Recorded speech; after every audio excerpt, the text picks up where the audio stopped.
Hello, ladies and gentlemen. Today is August 27th, 2017. Um, this is video number 8 of 100, the Heavenly Brothers documentary. I thought it'd be kind of nice if I threw in a couple of the scenes and part of the story in these videos.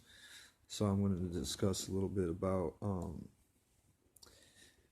the book a little bit. What I'm writing right now, the first couple chapters, and give you a little insight on what's going on in the story. The story starts off with two brothers, Jacob and Kyle Cross, and they have an exciting childhood. They really do. They got everything handed to them. They live in a big house. They got lots of things. They got lots of toys. They have lots of fun, go on vacations everywhere. They do lots of things together. As they grow up, they start getting in a little bit of trouble here and there, and things progressively get worse, and Jacob Cross unfortunately passes away. So for a long time, Kyle Cross was in a bad state of mind. He was doing drugs, selling drugs out here in the street, acting like a fool, not doing what's expected of him as a man. He was just dwelling and thinking about, the death of his brother, and never really truly got over it. For the longest time, he was trying to find himself or find a way to reconnect with his brother, and he never really figured out what his purpose in life was. He knew that he was here for something. He just didn't know what. He felt like he was a lost cause doing drugs. So he quit doing drugs. He started exercising more. He started eating healthier. Started reading more, learning more, listening to people with more wisdom, and he started realizing that this world is a pretty bad world, but he was living in a bad world. That's what it is. He was putting himself in a bad environment because of a bad situation, and that's what caused him and created a reality of bad things to keep occurring. Yes, his brother did die, but he kept making things evolve worse and worse and worse because he kept putting himself in worse and worse and worse situations. Eventually, he got to the point where he was selling meth, heroin, or I said heroin twice, sorry, meth, heroin, guns, weapons, marijuana, anything, explosives, whatever you could get his hands on. He was a little troublemaker. Stolen goods, stolen currency, fake currency, whatever. But it came to the point where when you move up in the ladder of the game, it only comes down to one thing, and I think he started to realize that was as he moved to the top of the ladder of the chain of command in the drug game was eventually you got to start killing people. The big dog has to make decisions where others die, and he thought he was up to the challenge, but he kind of backed out when it got to that point. When other people's lives are in your hand, things change. Maybe one person you can handle, maybe. What happens when you have to do that every day? You have to decide who lives and who dies on a regular basis. Because of people robbing you, people trying to do this or that to you, people trying to take your money, things like that. That's what happens at the top. At the top of the food chain, the big dog is a killer, unfortunately. And that's what people don't get. They sell these little sacks and they try to get farther and farther up the chain. They'll sell an ounce and then they'll get to a pound, and then maybe someday they'll hit a ton. Maybe, I doubt it, but maybe. And then when they get to that point in time, if somebody messes with your money, you have to kill them. It's not even a question of if or when, it's you're going to get them. And that's what it is. And who really wants that on their conscience? How are you going to be able to live a fulfilled life if you're killing people? I mean, that's just putting super bad karma on yourself. think everyone knows about karma and how karma works. Karma's real, people. And that's what it is. He started realizing that karma was real, and the things he'd do and the things that he would put himself in come back around. So he knew that if he had to kill, death would come amongst him. So he changed his life. He changed his life. He started doing good. He started, like I said, he was exercising more. He was eating healthier foods. He was drinking more water, reading more, educating himself more. But there was still something missing. The drugs that he was doing was fulfilling some type of hole in his life. And he was still trying to figure out how to repair that hole by trying all these different types of things. But maybe that's what it takes sometimes. Maybe he was onto something. I'm not sure. You'll have to read the story to find out. But this is somewhat of a real story, but it's there's some parts that I'm not going to tell you if it's real or not. You're just going to have to guess. There's going to be parts that are going to be fake on purpose. But a lot of it's going to be real. A lot of it. Hope you know that. But like I said, the reason I have to throw some fake things in there is so you people realize and believe and take my word and hear me out that this is a story. This is a book. This is the things that really happen. This is what's going on in our community. This is what's going on in the 563 where we're from. In the story, you know, I haven't necessarily even thought of the name of the town yet, but I know that it's similar to the Garden of Eden. It's a very religious and spiritual place, I'll tell you that. That's where we live at.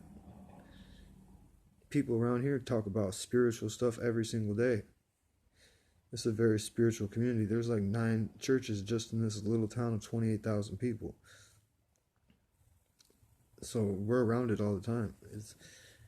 But we're around a bunch of good all the time, but we're around so much bad all the time too. There's so many conflicting things. And that leads to another answer in the world. 2 paths. 2 paths. 2 paths. I'll say it 3 times. Everybody always says 2 paths. The right one and the wrong one. The good things and the wrong things. The bad and the good. The evil and the not evil. And that's what Kyle Cross had to find out in the story. Once he lost his brother, he kept contemplating evil because that's all he thought was real. He was chasing evil because he felt like evil was chasing him. Took his best friend. Jacob and Kyle Cross were brothers. They were best friends. They were close age. Only 2 years of difference in age. It's crazy how one person's life can affect another person's life. It's such a catalyst event. How one brother can have had something happen to him and it completely affects the other brother's life for the rest of his life or for a significant amount of time. But that's real. That's real too. It doesn't matter. Death is a very serious situation in any circumstance. You lose anybody, it's hard. It really is. And for me to be able to talk about it now, it's different because before I couldn't talk about it. I didn't want to accept that he was gone. And maybe that's what the story is about, is to be able to accept that your loved ones are gone, but maybe they're in a better place. Maybe, just maybe, you can reconnect with them. I don't know. This is just a little teaser for the book. I hope you check it out. It's really going to be a good story. It's going to take me at least 2 years to completely finish The Heavenly Brothers. I have other short stories and I have other books coming out also in the meantime, in videos, but The Heavenly Brothers is going to be my book. That's going to be like my Bible. So that's why I'm talking about it so much and putting so much effort into it, because it might not come out for fucking 10 years. But it's going to be right when it comes out. I'm working on it. I've been working on it already, on and off for 2 years. I've been learning this shit. It's my life. So I live it. So technically, I just live it and I create more and add to it and take things away and, this and that. So realistically, my whole life is my story in some form of fashion. But isn't that what it's supposed to be? I'm literally living and writing about my life every day. I'll keep doing it, keep talking about the things that I'm doing, whether it's knowledge or the things that I'm doing or the things that I'm seeing or the stories that I'm writing, because that's what's important to me. It might not be what's important to you. What might be important to you is your vehicle. Congratulations. I hope you really cherish your vehicle over your own life and over your own future. Because that's just a material thing. I think the most cherishable thing in this world, first and foremost, is yourself. And after you can realize that, then maybe you can worry about others and care about others with the love that you have for yourself.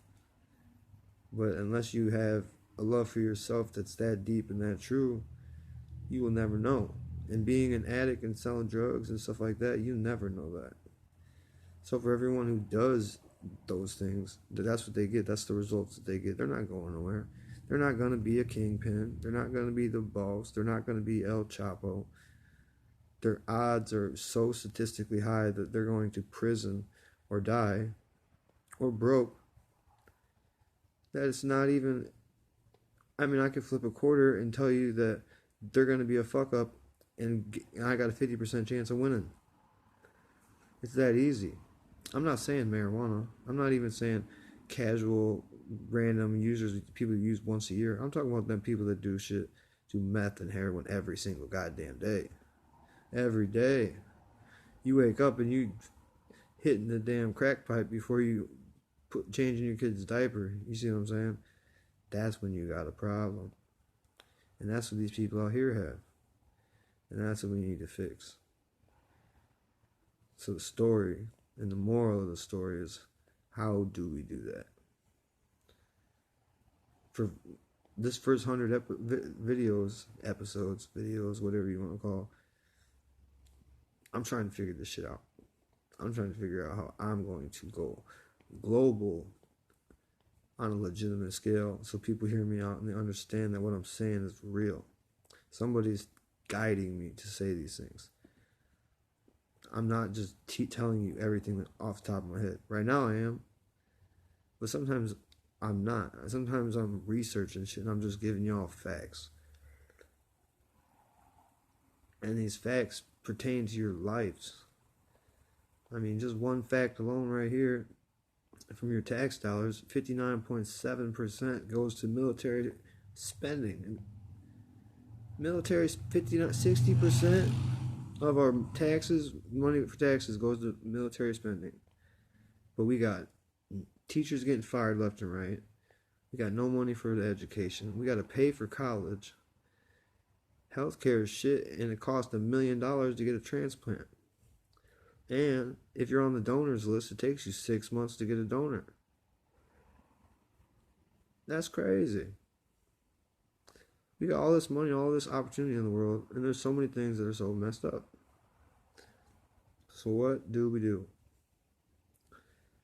I'm going to ask you a lot of questions in this world, and I'm not asking for your response in the comment box.